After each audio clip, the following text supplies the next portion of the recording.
Hi friends, welcome to RK facts for Telugu. బోర్లా పడుకుంటే adult dreams అనేవి వస్తాయా? ఇంకా హగ్ చేసుకున్నప్పుడు స్ట్రెస్ అనేది తగ్గుతుందా? అలాగే ఎవరైనా డీప్ స్లీప్ లో ఉన్నప్పుడు డిస్టర్బ్ చేస్తే వాళ్ళు చనిపోయే అవకాశం అనేది ఉందా? సో ఈ 3 ఇంట్రెస్టింగ్ ఫ్యాక్ట్స్ గురించి ఇప్పుడు ఈ వీడియోలో తెలుసుకుందాం. అండ్ వీడియో అనేది చాలా ఇంట్రెస్టింగ్ గా ఉంటుంది, సో ఎక్కడ కూడా స్కిప్ చేయకుండా లాస్ట్ వరకు చూడండి. ఫ్యాక్ట్ నెంబర్ 1, బోర్లా పడుకుంటే అడల్ట్ డ్రీమ్స్ అనేవి వస్తాయా? ఫ్రెండ్స్, మీరు బోర్లా పడుకున్నప్పుడు ఏం జరుగుతుందో మీకు తెలుసా? అయితే దీని గురించి ఒక రీసెర్చ్ ఏం చెప్తుంది అంటే, బోరింగ్ స్టేటస్ లో మీరు పడుకున్నప్పుడు మీ బ్రెయిన్ అనేది రిలాక్స్ అవుతుంది, అందుకే మీకు ర్యాండమ్ డ్రీమ్స్ అనేవి వస్తాయి. సో దీని వల్ల కొన్ని సార్లు అడల్ట్ డ్రీమ్స్ కూడా వస్తాయి. అయితే ఇలా ఎందుకు జరుగుతుందంటే, అయితే ఆ టైంలో మీ సబ్ కాన్షియస్ మైండ్ అనేది యాక్టివ్ అవడం వల్ల ఇలా ర్యాండమ్ డ్రీమ్స్ అండ్ ఒక్కోసారి అడల్ట్ డ్రీమ్స్ అనేవి వస్తాయి. అయితే ఇది పర్సన్ ఆలోచనల మీద కూడా డిపెండ్ అయి ఉంటుంది. ఇంకా మీకు ఇలా ఎప్పుడైనా బోర్లా పడుకున్నప్పుడు అడల్ట్ డ్రీమ్స్ అనేవి వచ్చాయా? వస్తే కింద కామెంట్ చేసి చెప్పండి. ఫ్యాక్ట్ నెంబర్ 2, హగ్ చేసుకుంటే స్ట్రెస్ అనేది తగ్గుతుందా? దీంట్లో ఎంతవరకు నిజం ఉంది? ఫ్రెండ్స్, మీరు ఎప్పుడైనా మీ ఫ్రెండ్స్ లేదా మీ పార్ట్నర్ ని హగ్ చేసుకున్నప్పుడు ఒక రకమైన ఫీలింగ్ ని ఫీల్ అయ్యే ఉంటారు. ఇంకా హగ్ చేసుకున్నప్పుడు మన స్ట్రెస్ అనేది తగ్గుతుందా అంటే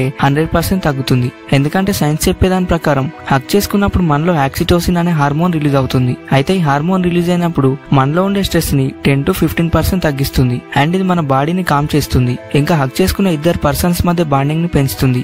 ఇంకా మీకు ఎప్పుడైనా స్ట్రెస్ వచ్చినప్పుడు మీ పార్ట్నర్ ని లేదా మీ బెస్ట్ ఫ్రెండ్ ని ఎవరినైనా హగ్ చేసుకొని చూడండి, మీ స్ట్రెస్ అనేది కొంతవరకు ఫ్రీ అవుతుంది. ఫ్యాక్ట్ నెంబర్ 3, డీప్ స్లీప్ లో డిస్టర్బ్ చేస్తే చనిపోయే అవకాశం అనేది ఉందా? అయితే దీని గురించి రీసెర్చ్ ఏం చెప్తుంది అంటే, డీప్ స్లీప్ లో ఉన్నప్పుడు డిస్టర్బ్ చేస్తే బ్రెయిన్ అండ్ హార్ట్ కి సడన్ షాక్ వచ్చే ఛాన్స్ అనేది ఉంది, కానీ చనిపోవడం లాంటివి జరగడం అయితే మాత్రం చాలా రేర్. సో ఇలా నిద్రలో సడన్ గా డిస్టర్బ్ చేస్తే మనిషి చనిపోయేంత ప్రమాదం లేనప్పటికీ హెల్త్ కండిషన్ అనేది మాత్రం పాడవుతుంది. సో అందుకే ఎవరైనా డీప్ స్లీప్ లో ఉన్నప్పుడు సడన్ గా వారిని డిస్టర్బ్ చేయకండి. సో అది వాళ్ళ హెల్త్ ని చాలా వరకు డ్యామేజ్ చేస్తుంది. ఫ్రెండ్స్, అలాగే మీకు ఈ వీడియో నచ్చితే లైక్ చేసి ఇంకా వీటి గురించి మీరేమనుకుంటున్నారో కామెంట్ చేసి చెప్పండి.